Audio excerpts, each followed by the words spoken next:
Selamat datang di Pojok Santai. Sebelum Anda mendengarkan audiobook ini, kami menginformasikan bahwa channel ini adalah review audio dari buku yang ada di Indonesia. Untuk membaca keseluruhan buku ini, kami menyarankan membeli buku aslinya di toko buku kesayangan Anda, baik offline maupun online. Keberadaan channel ini dimaksudkan untuk membantu Anda mendapatkan pengetahuan dari buku-buku kesayangan Anda. Jangan lupa untuk subscribe, like, dan komen. Selamat datang di Pojok Santai, channel khusus yang membahas komik dan novel dengan cara asik. Kakek berbaju hitam berhasil dikalahkan oleh kakek baju putih dengan dibantu si anak gembala. Dan kini, anak gembala dibawa pergi oleh si kakek putih. Kemanakah mereka akan pergi? Yuk langsung saja disimak video berikut ini.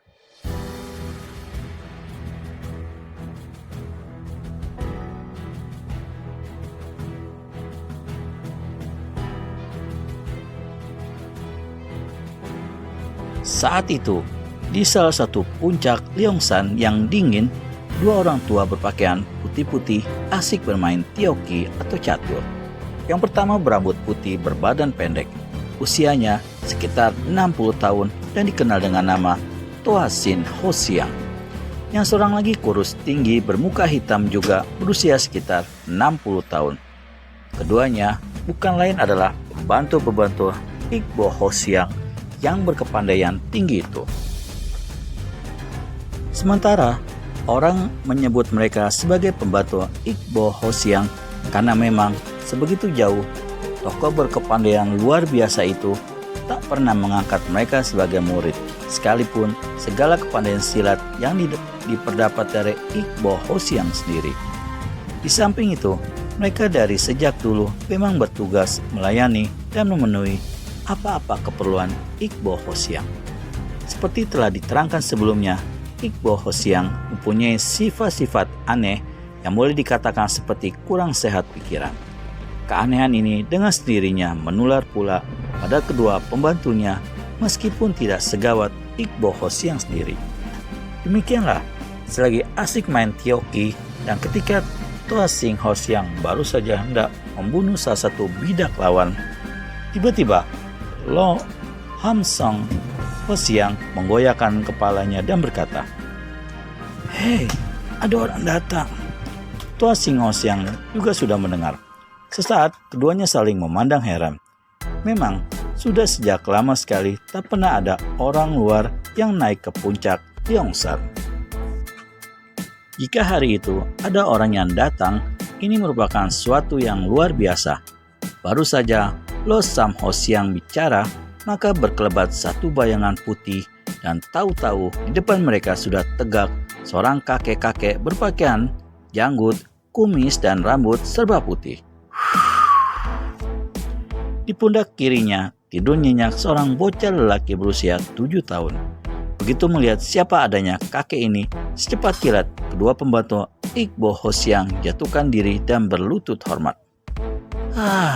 Sungguh tak dinyana kalau puncak Lyeongsan hari ini akan kedatangan tetamu yang bukan lain adalah Suseok kami sendiri. Suseok berarti paman guru. Yang berkata ini adalah Lo Sam Ho-siang. Sang tetamu yang tentu saja sudah dapat diduga yakni Kyatbo Ho-siang adanya menyeringai. Apakah saudaraku Ikbo Ho-siang ada?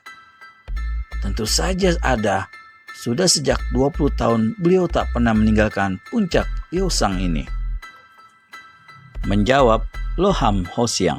Sementara itu, Toa Shin Ho-siang bertanya dengan hormat, "Apakah Suseok baik-baik saja selama ini?" Tentu saja." Suseok, siapakah bocah yang kau bawa ini?" Kembali Toa Shin Ho-siang bertanya. Lo Sam Ho-siang pun kepingin pula mengetahui.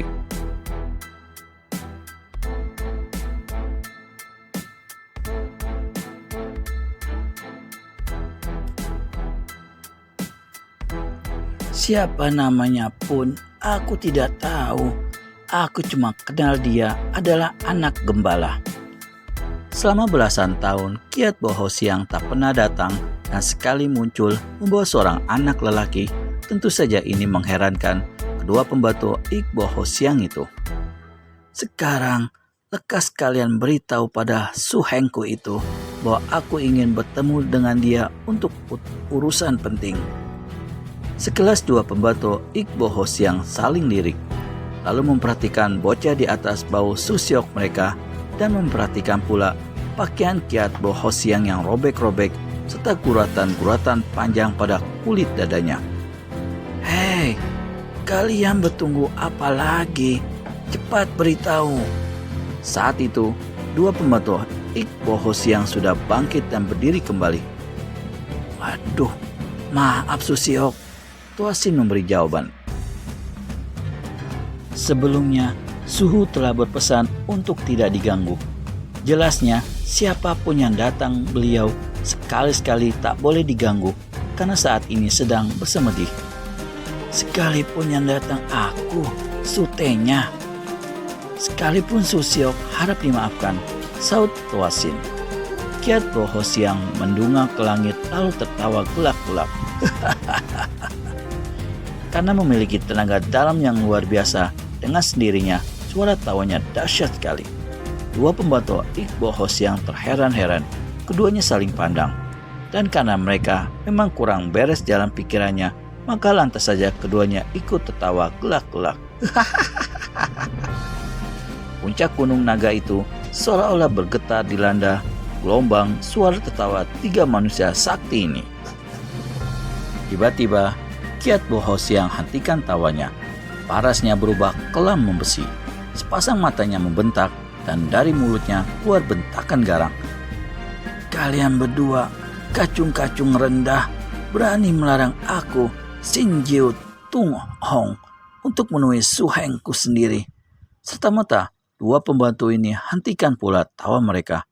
Tua Sin menyaut, bukan kami melarang Su Siok, tapi Suhu sendiri yang berpesan begitu. Kami pembantu-pembantu yang rendah cuma menuruti perintah. Pesetan dengan segala pesan dan perintah. Aku tidak mengenal segala aturan yang dibuat oleh suhumu yang berotak miring itu. Su Siok kelewat menghina. Suhu sama sekali tidak miring otaknya, cuman sedikit kurang sehat pikirannya, kata Long Sam Ho Siang.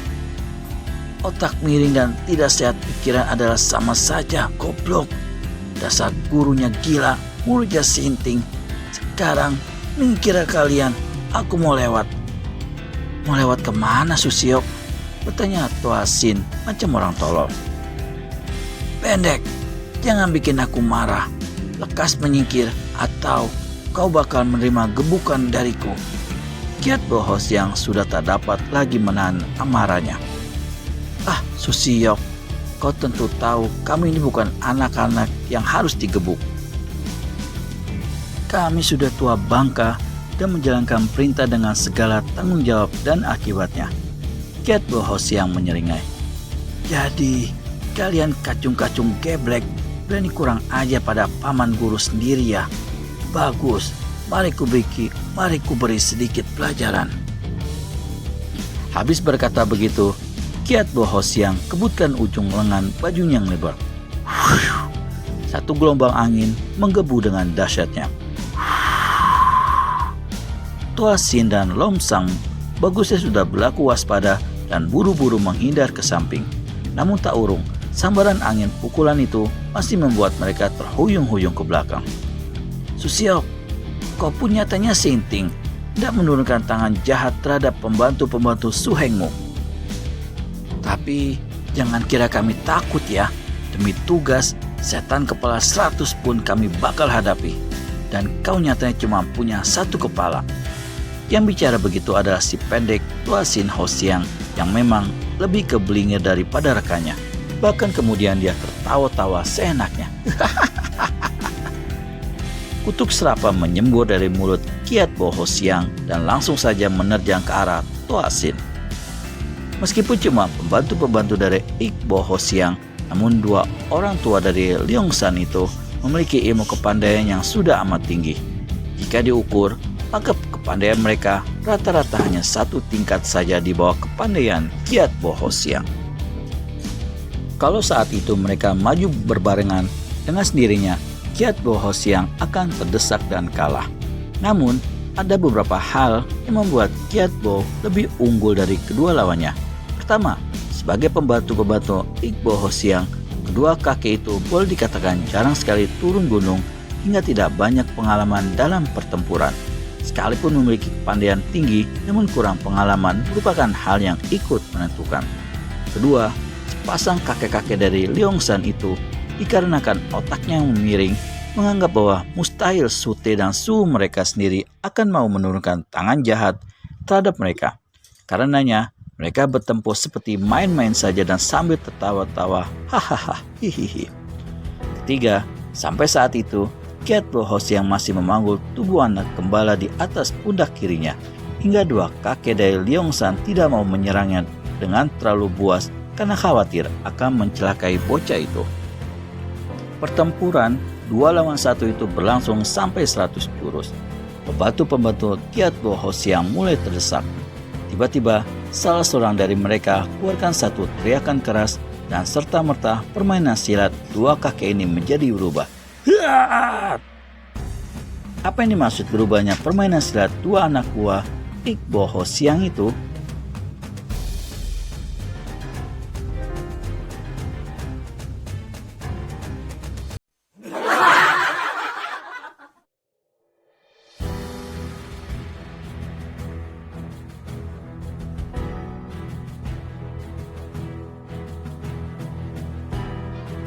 Pertempuran 2 lawan 1 itu berlangsung sampai 100 jurus.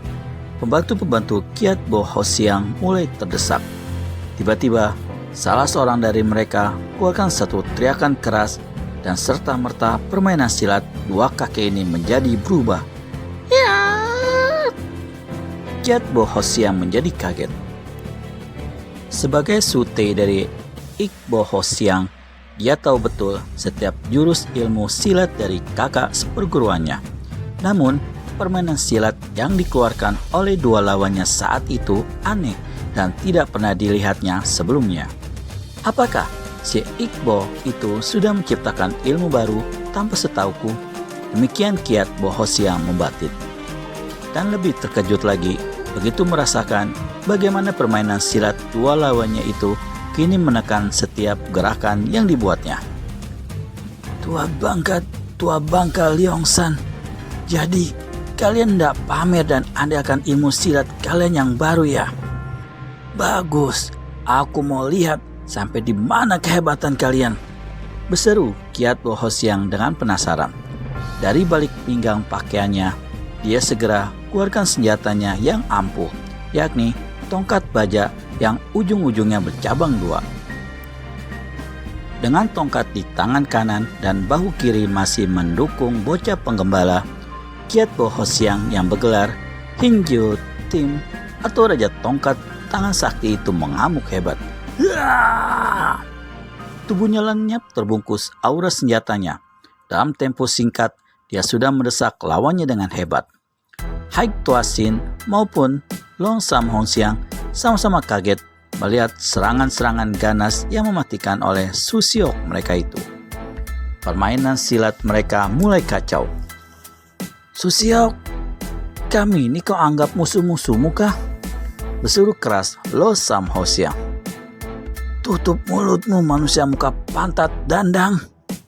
Tukas Kiat Bo dan tongkatnya dengan ganas menderu ke arah kakek muka hitam dari Gunung Naga itu. Dan krak! Lo Sam Ho Siang menjerit. Dia melompat keluar dari kalangan pertempuran sambil pegang lengan kiri yang kuntal kantil karena tulangnya telah patah. Su Siok, kau sudah gila kah? Teriak Toasin. Namun kakek yang satu ini pun segera pula mendapat bagiannya. Kalau kawannya patah tulang lengan, maka dia sendiri remuk tulang kakinya sebelah kanan dan berguling di tanah sambil merintih. Tapi dasar gila, sekali dia masih bisa juga tertawa. Hahaha, hihihi. Tua bangka tak tahu untung. Masih bagus tidak kepala kalian yang kuremukan. Lain kali, suhu kalian harus memberi pelajaran sopan santun pada kalian. Bagaimana menghormat seorang paman guru. Ih, paman guru sableng macammu, mana patut dihormati. Teriak Toasin lalu menunggingkan pantatnya dan kemudian kentut. Buat!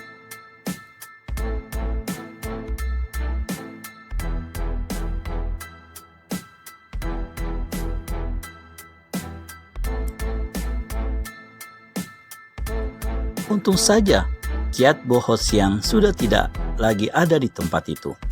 Kalau tidak, kakek ini pastilah akan marah setengah mati dihina begitu rupa. Dengan beberapa kali lompatan kilat, Kiat Bo Hosiang telah sampai ke puncak Leongsan. Anak penggembara yang ada di bahu kirinya masih tertidur nyenyak tanpa sadar apa yang telah terjadi sebelumnya. Kiat Bo melangkah menuju ke sebuah pondok kayu. Dia tak perlu susah-susah masuk ke dalam pondok mencari suhengnya, karena Ik Bo Hosiang ditemuinya di halaman samping tengah bersemedi dengan cara yang luar biasa. Ik Bo Hosiang bersemedi di atas sebuah batu hitam, kaki lurus ke atas sedang kepala di sebelah bawah pada batu hitam itu. Tubuhnya tak sedikit pun bergerak, sedang dua tangannya dirangkapkan di depan dada. Janggut dan kumis putih yang panjang menjulai menutup wajah dan sepasang matanya. Diam-diam, Kiat Bo menjadi kagum juga melihat cara bersemedi suhengnya ini.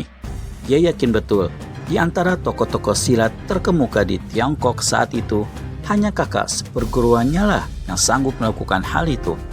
Kalau tadi Kiat Bo ingin buru-buru menemui suhengnya, kini setelah bertemu, dia jadi serba salah bagaimana harus membangunkannya. Tiba-tiba, anak yang didukungnya menggeliat dan terbangun. Membuka matanya, bocah ini terheran-heran melihat di mana dia berada. Dan lebih heran lagi ketika menyaksikan Ik Bo Hosiang yang bersemedi kaki ke atas, kepala ke bawah. Hah? Patung? Atau manusiakah ini? Si bocah berseru lantas turun dari pundak Kiat Bo Hosiang. Aku sendiri tidak tahu budak, coba kau tarik keras-keras janggutnya.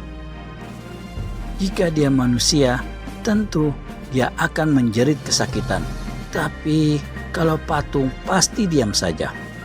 Berkata Kiat Bo yang nyatanya telah mendapat akal bagaimana harus membangunkan suhengnya. Bocah penggembala mendekati Ik Bo Hosiang yang disangkanya patung. Tangan kanannya diulurkan untuk menarik janggut orang tua itu. Tapi mendadak terjadi hal yang mengejutkan. Si bocah, termasuk pula Kiat Bo Hosiang, ketika tangan itu hampir hendak menjenggut jenggot, tiba-tiba janggut panjang putih itu bergerak. Sesaat kemudian, tahu-tahu lengan anak itu terbelit erat. Si anak kaget.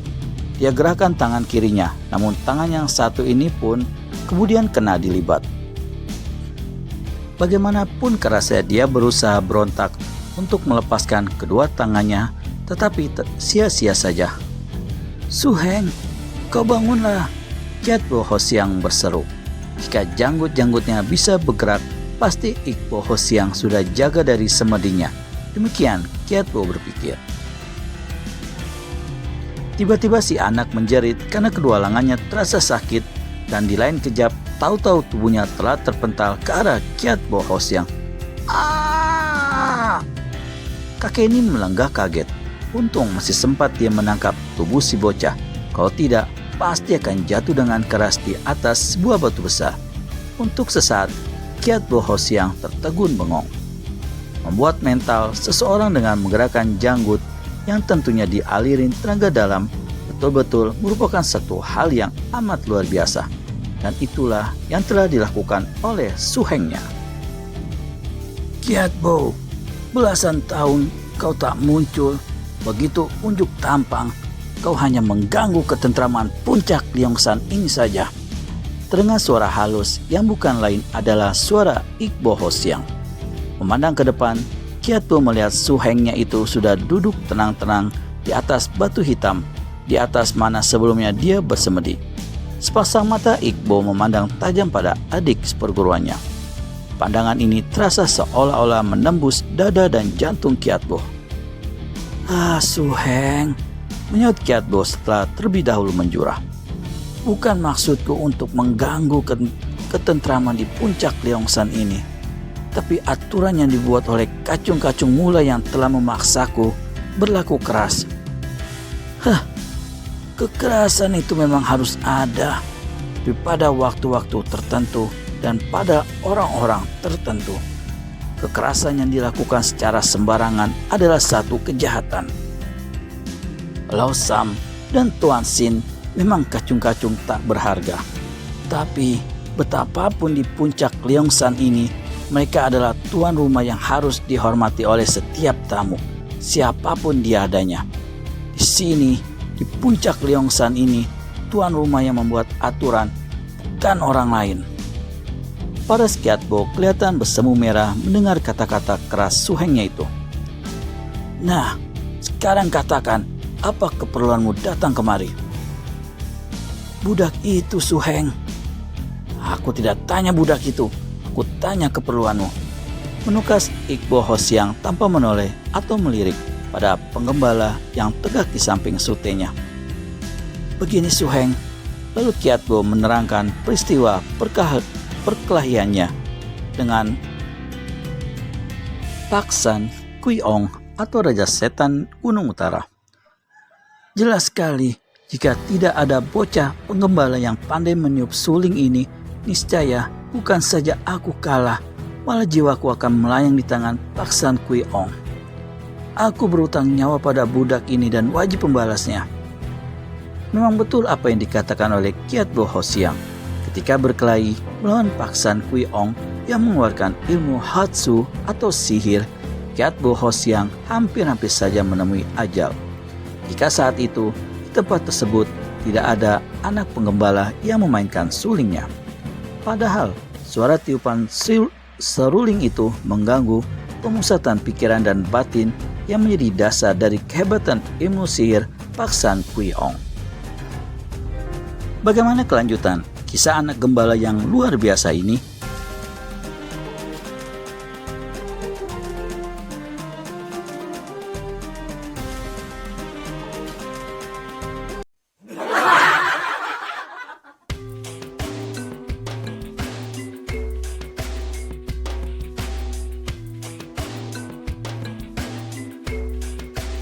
Aku berutang nyawa pada budak ini dan wajib membalasnya.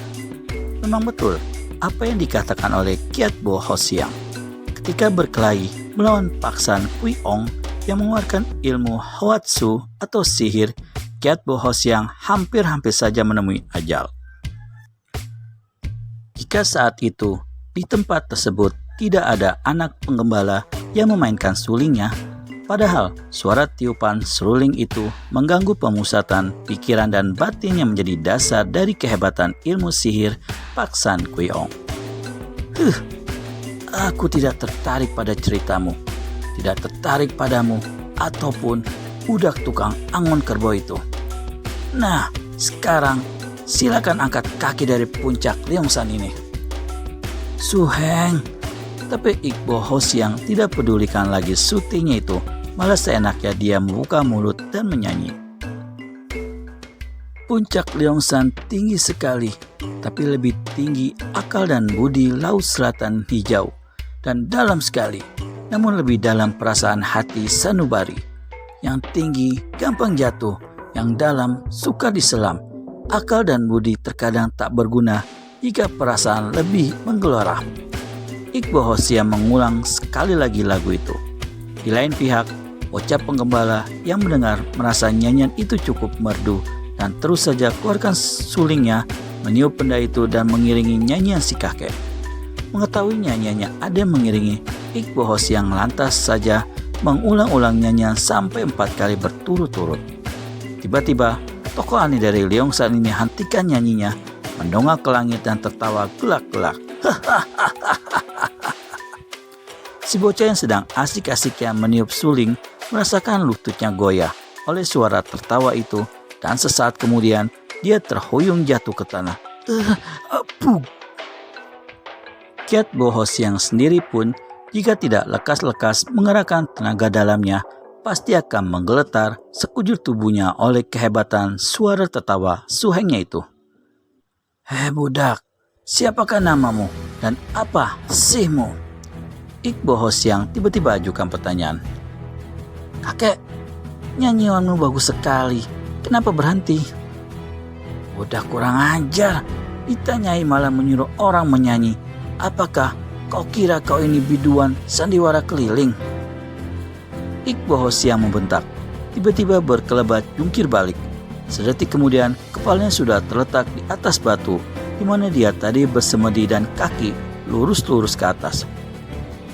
"Hei budak, kenapa kau menghentikan tiupan sulingmu? Ayo lekas mainkan lagi."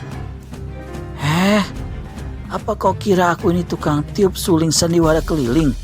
Si bocah ngambek dan balik menyindir Iqbo Hosiang. Kiatbo Hosiang khawatir kalau Su Hengnya bakal kumat otak miringnya. Marah mendengar kata-kata si bocah itu, buru-buru saja membuka mulut.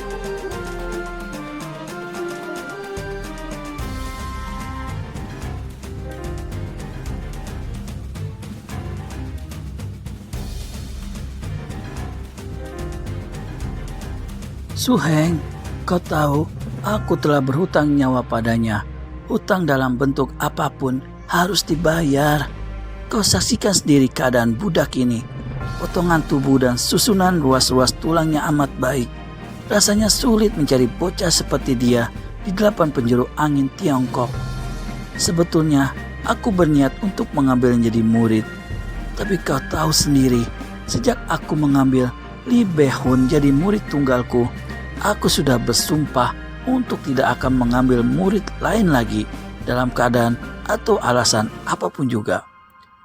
Memikir sampai saat ini kau sendiri tidak pernah mempunyai murid yang sebenarnya bisa disebut murid dan sekaligus untuk membalas hutang nyawaku padanya, maka ku harap kau sudi mengambil bocah ini menjadi muridmu." Enak betul bicaramu Kiatbo," tukas Iqbo Hosiang. Anak penggembala yang tidak tahu asal-usulnya, tak dikenal bapak moyangnya, tak tahu juntrungannya. Tahu-tahu kau minta aku mengambilnya jadi murid. Kau sudah gila atau otakmu memang sudah rengat? Su Heng, kau bisa lihat sendiri, anak ini lain dari yang lain. Apanya yang lain? Dia bertangan, berkaki, punya mata 2, hidung 1, mulut 1, telinga 2. Itu kau bilang lain? Sute, kau rupanya betul-betul sudah gila. Kasihan. Su Heng, aku memohon padamu. Kau keblinger Kiatbo. Bagaimana kalau kemudian hari bocah itu mengecewakan aku? Kau boleh bunuh aku Su Heng. Buset, 2-3 bulan di muka, mungkin kau sudah lebih dulu mampus. Apakah aku harus menggali kuburmu lalu membunuhmu? Gila kau Su Heng. Lama-lama berdebat begitu rupa, Kiatbo Hosiang yang memang punya watak lekas jengkel jadi penasaran juga. Dia berkata, "Sudahlah Su Heng, jika kau tak sudi, aku pun tak memaksa. Dan aku pun tidak mengamis untuk jadi muridmu," menimpali si bocah. "Bocah kurang ajar, aku tidak bicara denganmu ya," hardik Iqbo Hosiang. "Hei, kau masih belum menerangkan nama dan sihmu." "Namaku Kiat Ong Si Song. Dan sekarang aku akan angkat kaki dari sini." Anak penggembala itu berpaling pada Kiatbo Hosiang dan berkata, "Kakek, kau punya tanggung jawab membawaku kemari. Sekarang kau punya kewajiban membawaku turun dari tempat memuakan ini." "Budak edan, orang hendak membalas budi malah bersikap konyol," bentak Kiatbo Hosiang. "Aku tak perlu segala balas budi, kalaupun..." "Tian Ong, anak kurang ajar, kamu dekatlah kemari." Tiba-tiba Iqbo Hosiang memanggil, tapi si bocah tak mau datang. Namun satu hawa aneh yang keluar dari tubuh si kakek menyedotnya hingga tubuhnya terseret sampai ke hadapan orang itu. "Aku sudah lihat susunan tubuhmu dari luar, tapi belum pada bagian-bagian yang tertutup. Sekarang tanggalkan seluruh pakaianmu. Telanjang. Kiat Bo Hosiang diam-diam merasa gembira mendengar kata-kata Su Hengnya itu. Tapi sebaliknya, bocah yang bernama Song Tian Ong berkata marah. Kakek, kau betul-betul sudah gila menyuruh orang telanjang. Kau saja telanjang sendiri. Nah, kurang ajar. Kualat kau, teriak Ik Bo Hosiang. Dia mengulurkan kedua tangannya. Brat, brat, brat. Maka robeklah seluruh pakaian Tian Ong. Hingga kini dia telanjang bulat. Ah, bagus. Kau memang boleh. Dan habis berkata begitu, Ik Bo Hosiang mencengkal tengkuk Tian Ong, melemparkannya ke udara, menyambutnya dengan kedua kakinya. Lalu dengan kaki-kaki itu, tubuh Tian Ong dipentalkan kembali ke atas, disambut lagi, dipentalkan lagi, demikian seterusnya. Anehnya, Tian Ong tidak merasa sakit barang sedikit pun, tapi rasa gamang membuat dia ngeri, dan anak ini tak henti-hentinya menjerit. Selagi Ik Bo Hosiang mempermainkan Tian Ong seperti itu, seolah-olah anak ini adalah sebuah bola, tiba-tiba datanglah Lol Sam Hosiang dan Tua Sin Hosiang. Masing-masing mereka telah membarut lengan dan kaki yang cedera, serta mengganjal dengan potongan kayu. Menyaksikan guru mereka bermain-main begitu rupa, keduanya tertawa gelak-gelak. Suhu, suruh Tua Sin, apakah kami berdua boleh ikut main bersamamu?